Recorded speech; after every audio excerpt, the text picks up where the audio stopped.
Segundo a Bíblia, os cristãos não podem ter divergências e nem viver em disputas. A ordem de Cristo é que vivamos em unidade. Quando qualquer grupo de cristãos se divide por qualquer que seja o motivo, naquele momento em que eles divergem, disputam e dividem-se, eles se tornam mundanos. O apóstolo Paulo, escrevendo em 1 Coríntios, capítulo de número 1, verso de 10 a 13, ele diz: rogo-vos, porém, irmãos, pelo nome de nosso Senhor Jesus Cristo, que digais todos uma mesma coisa, e que não haja entre vós dissensões. Antes, sejais unidos em um mesmo sentido, em um mesmo parecer. Porque, a respeito de vós, irmãos meus, me foi comunicado pelos da família de Cloé, que há contendas entre vós. Quero dizer com isso que cada um de vós diz: eu sou de Paulo, e eu de Apolo, e eu de Cefas, e eu de Cristo. Está Cristo dividido? Foi Paulo crucificado por vós? Ou fostes vós batizados em nome de Paulo? No capítulo de número 3 de 1 Coríntios, verso 3, Paulo continua dizendo: porque ainda sois carnais, pois havendo entre vós inveja, contendas e dissensões, não sois porventura carnais e não andais segundo os homens. Observa isto aqui, é um ensino especial, precioso da palavra de Deus. Quando a igreja, quando os cristãos divergem, entram em disputas, em conflitos, eles voltam ao nível de um homem carnal, do mundo. Paulo diz: não sois porventura carnais, não andais segundo os homens.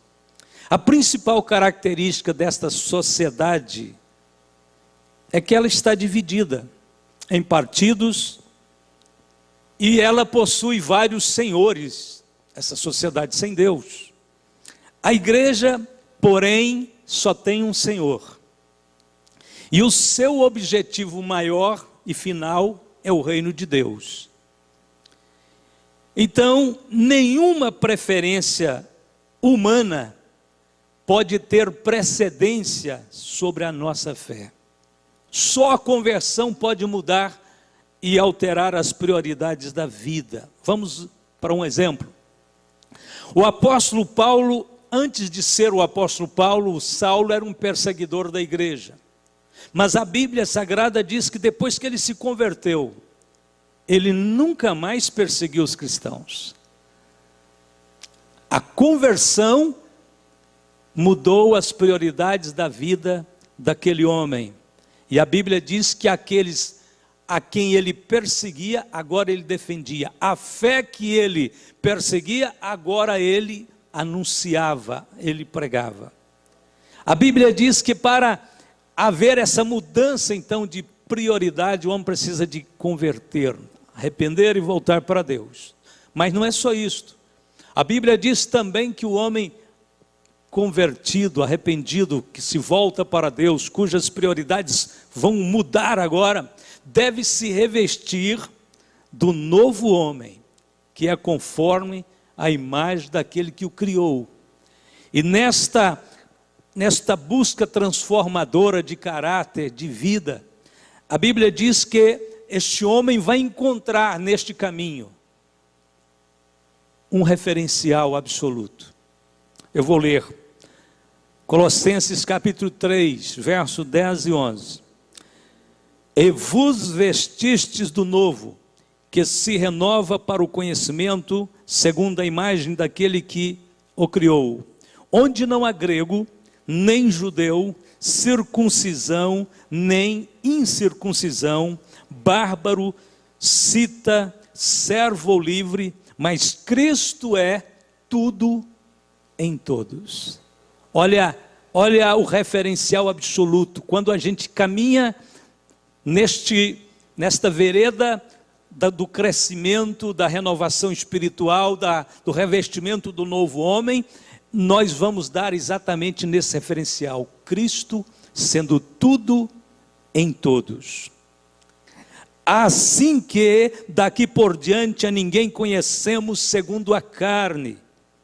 E ainda que também tenhamos conhecido Cristo segundo a carne, contudo agora já o não conhecemos desse modo. Assim que, se alguém está em Cristo, nova criatura é. As coisas velhas já passaram e eis que tudo se fez novo. Você já experimentou a pegar esses óculos de Paulo, que faz você ver todos os seus irmãos em Cristo, o que eles são em Cristo, quais são os atributos que eles têm em Cristo? Eu tenho que enxergar isso na sua vida, você tem que enxergar isso na minha vida, para que nós sejamos guardados de ofender, magoar, deixar de reconhecer o que Deus está fazendo na vida de cada um, até porque Deus já está nos vendo perfeitos. Qual é o grande propósito de Deus? Na carta aos Efésios, Paulo nos diz que o grande propósito de Deus é levar todas as coisas, a sua criação inteira, à unidade. A referência dessa unidade que Deus planeja conduzir sua criação, a referência não é uma igreja, a referência não é uma nação, a referência dessa unidade é Cristo. Aos Efésios capítulo 1, verso 9 e 10. Descobrindo-nos o mistério da sua vontade, segundo o seu beneplácito, que propusera em si mesmo, de tornar a congregar em Cristo todas as coisas, na dispensação da plenitude dos tempos, tanto os que estão nos céus, como os que estão na terra. Congregar em Cristo. Deus estabeleceu que Cristo é a referência para a unidade da criação. O apóstolo Paulo trata da unidade da criação, a unidade de todo o universo em várias facetas, em vários níveis. O primeiro nível, Efésios 5,31 diz assim: por isso deixará o homem seu pai e sua mãe, e se unirá à sua mulher, e serão dois numa carne. A primeira unidade que Paulo apresenta aqui é a unidade da família. Segundo nível, capítulo 2, verso 14 em diante. Porque ele é a nossa paz, o qual de ambos os povos, agora veja, povos, fez um, e derribando a parede de separação que estava no meio, na sua carne desfez a inimizade, isto é, a lei dos mandamentos, que consistia em ordenanças, para criar em si mesmo dos dois um novo homem, fazendo a paz, e pela cruz reconciliar ambos com Deus em um corpo, matando com ela as inimizades. E vindo ele, evangelizou a paz, a vós que estáveis longe, e aos que estavam perto, porque por ele ambos temos acesso ao Pai em um mesmo Espírito. Se o mundo estava dividido entre judeus e gentios, o Senhor vem e estabelece um corpo na terra, que ele chama isto de igreja. E a Bíblia diz que na igreja, judeus e gentios deixam de ser dois povos e passa a ser um único povo, o povo de Deus. Terceiro, aos Efésios 4, verso de 4 a 6. Há um só corpo e um só Espírito, como também fostes chamados em uma só esperança da vossa vocação. Um só Senhor, uma só fé, um só batismo, um só Deus e Pai de todos, o qual é sobre todos e por todos e em todos.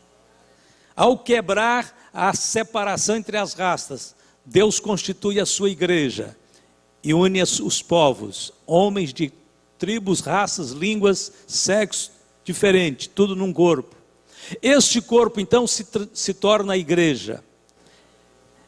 Rejeitar um irmão, censurar um irmão, menosprezar um irmão, dividir o povo de Deus é rejeitar o senhorio de Cristo. Jesus não é senhor da metade da igreja, ele é senhor da igreja inteira. Todos que ingressam na igreja têm que primeiramente ser apresentado para o dono e Senhor dela, que é Jesus Cristo. E as pessoas só podem fazer parte da igreja se aceitarem que Cristo seja o Senhor absoluto delas.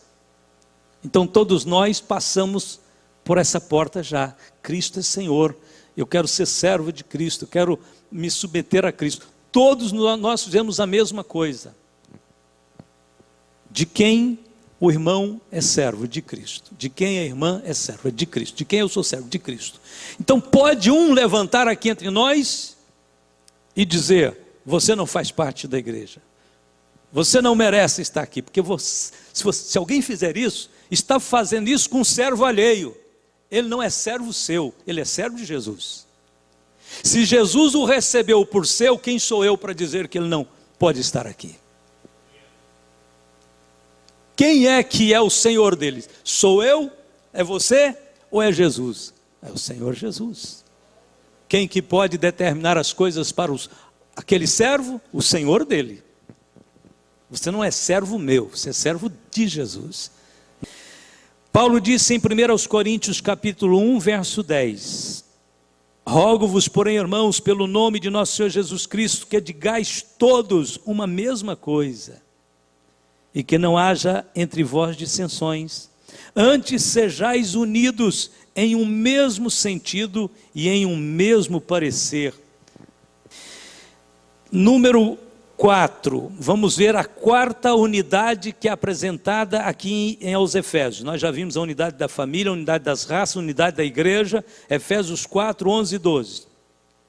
E ele mesmo deu uns para apóstolos, e outros para profetas, e outros para evangelistas, e outros para pastores e doutores, querendo o aperfeiçoamento dos santos para a obra do ministério, para a edificação do corpo de Cristo. Unidade dos ministérios.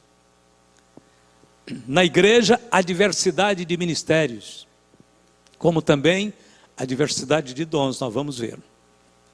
Os ministérios foram dados pelo Senhor, um único Senhor.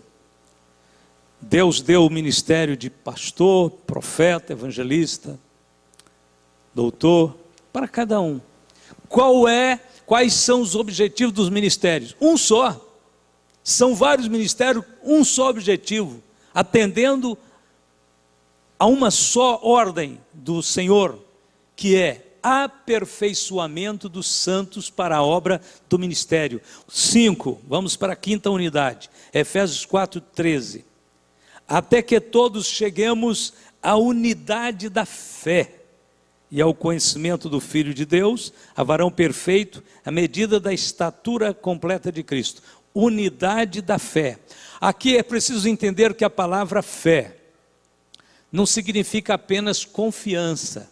A fé aqui significa o conjunto de doutrinas do Evangelho. A unidade da fé aqui então é o conhecimento da doutrina de Cristo por todos os santos, até que todos cheguem ao conhecimento completo da doutrina de Cristo. Por isso que logo a seguir vem: cheguemos à unidade da fé e ao conhecimento do Filho de Deus. Então essa unidade da fé aqui é que todos possam conhecer profundamente a palavra, a doutrina, o ensino do Senhor. O sentido é de doutrina e de ensino.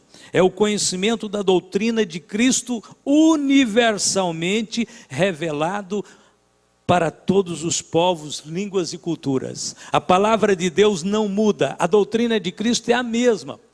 Para os crentes lá na Tailândia, para os crentes lá no Japão, para os crentes na América do Sul, para os crentes em toda parte do mundo. O que é que muda? O que muda é alguns detalhes relacionados a costumes e culturas. Num determinado país é mais frio, as roupas são mais grossas, a indumentária é mais cheia, é mais pesada. No outro lugar é mais leve. As pessoas mudam de acordo com o clima, de acordo com a região. Se moram em regiões montanhosas, às vezes os hábitos alimentares são diferentes. Se moram nos vales, às vezes é diferente. Se moram em países tropicais, quentes, é diferente a comida, a roupa. Isso muda. Mas em qualquer lugar do planeta Terra, a salvação só é possível por meio do sacrifício de Cristo na cruz. Isso não muda. Só o sangue de Jesus Cristo derramado pode perdoar pecados. Isso não muda. Em qualquer parte do mundo que você for, o evangelho é este: Cristo morreu por nós. Deus estava em Cristo reconciliando consigo mesmo o mundo. Em nenhum outro há salvação, porque também debaixo do céu nenhum outro nome há dado entre os homens pelo qual devamos ser salvos. Em qualquer lugar do mundo que você for, o Espírito Santo é o Consolador, é o Paráclito, é aquele que foi enviado para estar no lugar de Cristo e nos guiar em toda a verdade. Isso é doutrina. Em qualquer lugar que você for, a mensagem de que Cristo breve virá deve ser proclamada, porque ela é para todos os povos. A unidade dos cristãos proclamada em todos os povos. O amor, a fé, o perdão, a tolerância, a bondade, a doutrina de Cristo é para todos os povos. Sexto, aos Efésios 4, verso 3 apenas. Procurando guardar a unidade do Espírito, pelo vínculo da paz. Agora, a unidade do Espírito.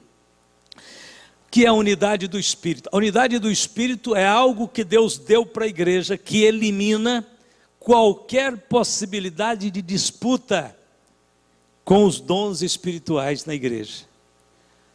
Paulo disse que os irmãos queriam falar mais línguas do que o outro queria falar mais alto do que o outro, as línguas estranhas, outro queria manifestar ali outra coisa extraordinária. Paulo disse que estava havendo competição entre os irmãos, que aquilo era errado. Paulo disse: vocês têm muitos dons, mas não sabem usar. Então, a unidade do Espírito é aquela virtude que Deus vai derramando sobre o coração dos crentes, para cada um respeitar o dom de Deus na vida do outro. Falem 1 ou 2 profetas, e os outros calem, para que Deus possa usar todos, cada um por sua vez.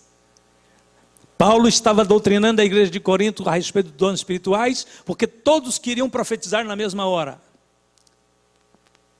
Paulo disse: não, quando a palavra da profecia for revelada a um ou 2 profetas, os outros ficam em silêncio. Deixe Deus usar. Depois do outro, você profetiza. Depois o outro, depois o outro. E os que ainda não sabem profetizar, aprenda, vai escutando, vai entendendo como é que Deus está fazendo para aprender também a profetizar. E assim todos poderão profetizar. Então, unidade do Espírito é essa virtude que garante que a manifestação dos dons que vem de Deus perfeito possa manifestar-se de forma mais perfeita possível na vida de pessoas falhas, imperfeitas que somos nós. A unidade do Espírito, ela é garantida, Paulo diz aqui, pelo vínculo da paz. Vínculo da paz. Vínculo é algo que liga 2 partes. O que nos liga um ao outro tem que ser a paz. Se nós tivermos paz um com o outro, o Espírito de Deus terá uma liberdade muito grande na igreja. Agora, se tiver um crente com raiva do outro, contrariado com o outro, vai bloquear a ação do Espírito Santo. Vai impedir a ação do Espírito Santo de Deus. O vínculo da paz garante a unidade do Espírito. E a unidade do Espírito garante a manifestação uniforme dos dons na igreja, onde todos podem ser usados por Deus e podem ser canais de Deus para a edificação do corpo de Cristo. Paulo disse assim: sigamos, pois, as coisas que servem para a paz, para a edificação de uns para com os outros. Então, comentários que não ajudam na paz, esquece eles, aborta esses comentários, esses pensamentos. Tudo que você for falar ou fazer, se eles não somar para unir um irmão com outro, esqueça. Trabalha só com coisa que une o povo, que faz as pessoas se sentir bem uma com a outra, que faz as pessoas se sentirem amigas, ligadas, unidas. Realça, enfatiza, fomenta o amor entre os irmãos e a paz entre os irmãos. A Bíblia diz que bem-aventurados pacificadores, porque eles serão chamados filhos de Deus. Aos Filipenses, capítulo 1, verso 27. Somente deveis portar-vos dignamente conforme o evangelho de Cristo, para que, quer vá e vos veja, quer esteja ausente, ouça acerca de vós, que estais no mesmo espírito, combatendo juntamente com o mesmo ânimo, pela fé do evangelho. A cidade de Filipos era uma colônia romana. E lá naquela cidade, existia, a maior parte dos habitantes daquela cidade tinha sido funcionários do governo romano, eram ex-soldados, militares, aposentados, que moravam em Filipos. Então, a cidade de Filipos tinha um status muito grande naquele lugar. Era tão grande que o próprio Império Romano estabeleceu que todos os cidadãos filipenses não pagariam impostos para o governo romano, teria esse favor do governo romano. Mas não era só isso também não, ainda tinha mais. Eles eram isentos de impostos e eles tinham a cidadania romana. Olha o status político de Filipos, né? Era de enorme importância. Então isso era o quê? Algo que podia colocar eles muito orgulhosos. Quem morava em Filipos podia dizer: nós somos favorecidos pelo imperador, nós temos cidadania romana, nós não pagamos impostos, nós temos um status. Então Paulo escreve para esses irmãos, advertindo-os a que se não deixassem levar por nenhum orgulho, porque na realidade o mais importante não era ter uma cidadania terrena, terrestre. Paulo disse 2 vezes aqui para os crentes em Filipos: a nossa cidadania, a nossa cidade está nos céus. Mais do que ser cidadão romano, é saber que somos cidadãos da pátria celestial. E assim Paulo diz lá em Filipenses, capítulo 3, verso 20: mas a nossa cidade está nos céus, donde também esperamos o Salvador, o Senhor Jesus Cristo. Mas concluindo, o mundo vive intensos conflitos, um atrás do outro. Esses conflitos são de ordens raciais, sociais, política, econômica. As nações estão sempre aí, né, em confusão, em embargos, em implicância com o outro, em ameaças. Nós temos que orar para que as disputas do mundo não cheguem à igreja. Ninguém pegue esse espírito do mundo e traga ele para a igreja. Não. Nós temos que orar para que nós sejamos livres desse espírito de competição. Espírito aqui é de concordância, de unidade. É uma só fé, uma só esperança, um só Senhor, um só Deus. Aqui nós lutamos por um único reino. Aqui o nosso objetivo é edificar um ao outro. Ninguém quer chegar primeiro, queremos chegar juntos. Se alguém estiver ficando para trás, vamos tomar ele pela mão e vamos dizer: vamos juntos, vamos chegar juntos. Olha, tem 3 filtros que Deus deu para a igreja, para protegê-la exatamente desse espírito que está no mundo, que é o espírito da competição, que é o espírito da disputa. 3 coisas, guarde isto, bem curtinho. Primeiro, Deus nos deu a doutrina de Cristo, o ensino de Cristo. Jesus ordenou que nós ensinássemos a sua doutrina a todas as nações. A doutrina de Cristo é capaz de promover a unidade do corpo, só a doutrina. Em Atos 4:32 diz assim: e era o coração e a alma da multidão dos que criam. O que é que fazia aquele povo ser um? O que eles criam, a mensagem que eles ouviam, o ensino que eles recebiam, unia eles. Segundo, Deus nos deu A virtude da conversão genuína. Já falei sobre isso. Como já dissemos, a conversão genuína é capaz de mudar as prioridades da vida. Portanto, os nascidos de novo, os convertidos e nascidos de novo, não causam dissensões. Não. De sorte que foram batizados os que de bom grado receberam a sua palavra.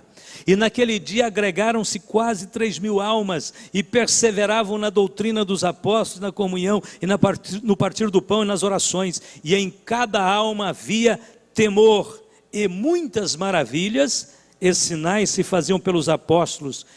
Todos os que criam estavam juntos e tinham tudo em comum. E terceiro, para terminar, a disciplina eclesiástica, ou seja, depois que a gente passa e entra, faz parte da igreja, a Bíblia diz que Deus corrige quem Ele ama. A Bíblia diz que Deus corrige e açoita todo aquele que toma por filho. Isso aí é a disciplina eclesiástica, às vezes aplicada diretamente do céu, na vida de um crente que por alguma razão ou outra está esquecendo que o seu dever é exatamente cumprir essa vontade de Deus. Deus corrige, mas também às vezes Deus incumbe a liderança da igreja de lembrar alguém que no caminho que ele está errado. E às vezes corrigi-lo, aplicaram a disciplina. Mas agora, um pouquinho mais adiante, nós lemos em Romanos 16, verso 17. E rogo-vos, irmãos, que noteis os que promovem dissensões e escândalos contra a doutrina que aprendestes. Desviai-vos deles. A disciplina na igreja às vezes envolve esse sentimento de correção, em que alguém que está entrando por um caminho errado seja advertido, seja notado, seja corrigido. Desviar dele aqui não é deixá-lo, porque em outras passagens Paulo diz assim: mas não o tenha como inimigo. Admoestem esta pessoa como irmão, mas não permita que ele continue errado. Não deixe ele se sentir à vontade no erro que está praticando. Corrijam ele. Notai o tal. E assim a igreja vai aperfeiçoando seus membros, aperfeiçoando no amor de Cristo, com o objetivo final da glorificação do Senhor. Que sejamos todos nós transformados conforme a imagem de Cristo, lembrando que Jesus disse: Pai, eu quero que eles sejam um, como nós somos um. Amém.